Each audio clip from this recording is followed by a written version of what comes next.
திருமாவளவனுக்கு Z பிரிவு பாதுகாப்பு வேணும் அப்படின்னு சொல்லி கட்சியினர் வந்து போராட்டம் ஈடுபடுறாங்க. மக்கள் அடிக்கிறக்கா? திருமாவளவன் அவர்களுக்கு இசட் பிரிவு கொடுத்து அதை வச்சு மக்களுக்கு அடிக்கிறக்கா?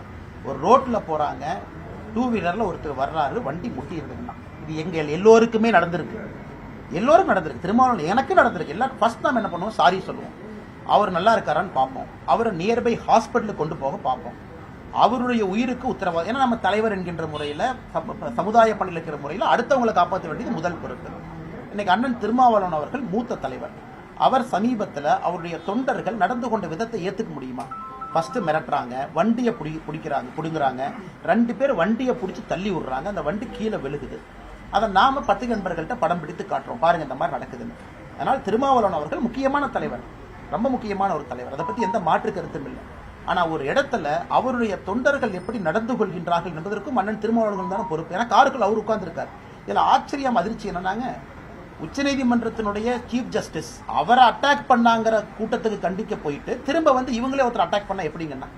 அதனால் இசட் பிரிவு பாதுகாப்பு, ஒய்சி இதெல்லாம் வந்து மத்திய அரசு, ஆளுகின்ற மாநில அரசு அவங்களுடைய இன்டெலிஜென்ஸ் டீம் எடுக்கிறாங்க. நான் சர்வே டீம் எடுத்து அவங்க ரிப்போர்ட் பண்றாங்க. அதுக்கு ஒரு கமிட்டி இருக்கு, செக்யூரிட்டி கேட்டகரைசேஷன் கமிட்டி.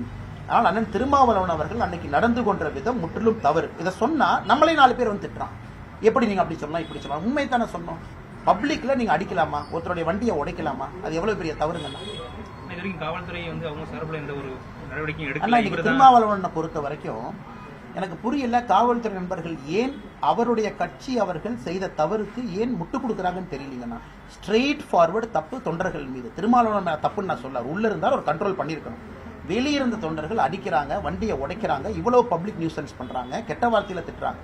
அப்படி இருக்கும் பொழுது ஒரு பேசிக் எஃப்ஐஆர் கூட போடாம காவல்துறை உங்களுக்கும் எனக்கும் ஹெல்மெட் போடணும். இன்னைக்கு முதலமைச்சர் அவங்க கோயம்புத்தூர்ல போய் பிளெட்ஜ் எடுக்கிறாங்க. கோயம்புத்தூர்ல ஹெல்மெட் போடணும், நீங்க வண்டி மெதுவா ஓட்டணும், அப்படி போடணும். அதே முதலமைச்சர் அந்த பிளெட்ஜ் எடுக்கிறதுக்கு ரோட்ல யாராச்சும் டிராபிக் வயலேஷன் பண்ணி கலாட்டா பண்ணா எஃப்ஐஆர் போடுங்கன்னு முதலமைச்சர் சொல்லாமே. இன்னைக்கு கோயம்புத்தூர்ல இவ்வளவு பேர்த்த சேர்த்து முதலமைச்சர் அவர்கள் டிராபிக் பிளெட்ஜ் எடுக்கிறார், டிராபிக் வயலேஷன் பண்ணாதீங்கன்னு. அவருடைய கூட்டணியை சார்ந்த ஒரு கட்சியினுடைய தலைவர்கள் தொண்டர்கள் வயலேஷன் பண்ணும் பொழுது இந்த முதலமைச்சர் நம்ம முதலமைச்சர் நடவடிக்கை எடுக்கலன்னா மக்களுக்கு முதலமைச்சர் மீது எப்படி மரியாதை வருங்கன்னா?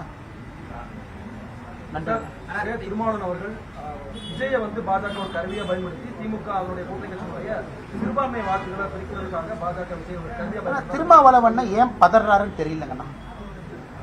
ஏன் ஆதவர்ஜுன் அவர்களை கட்சியை விட்டு அனுப்பிச்சாங்க? எதற்காக ஆதவர்ஜுனோடு இன்னும் நட்பை பாராட்டி கொண்டிருக்கிறார்கள்? நீங்களே வெளிப்படையா பாருங்க.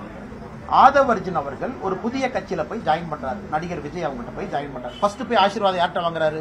அண்ணன் திருமாவளவன் அவங்ககிட்ட ஆசீர்வாதம் வாங்குறாரு.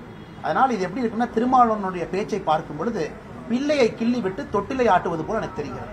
அதாவது நானே ஒருத்தர் அங்க அனுப்புவேன், அந்த கட்சிக்கு போனவரே வந்து முதல் ஆசீர்வாதம் என்கிட்ட வாங்குவாரு, ஆனா நான் எல்லாத்தையும் பிஜேபி லிங்க் பண்ணி பேசுவேன். அதனால திருமாவளவன் அவர்கள் வெளிப்படையா நடந்துக்கணும். அவர் வெளிப்படையாக இந்த விஷயத்தில் நடந்துக்கல. இன்னைக்கு அவரு அரசியல்ல யாரோ தன்னுடைய எதிரி, தன்னுடைய கட்சி வாக்குகள் வேற எங்கேயோ போகுது அப்படிங்கிற யூகத்துல பாரதிய ஜனதா கட்சியை திட்டிக் கொண்டிருக்கின்றார். அவருடைய கட்சியும் அவருடைய தொண்டர்களையும் காப்பாற்ற வேண்டிய பொறுப்பு திருமாவளவன் அவர்கள் இருக்கிறது, எங்களுக்கு இல்லைங்களா.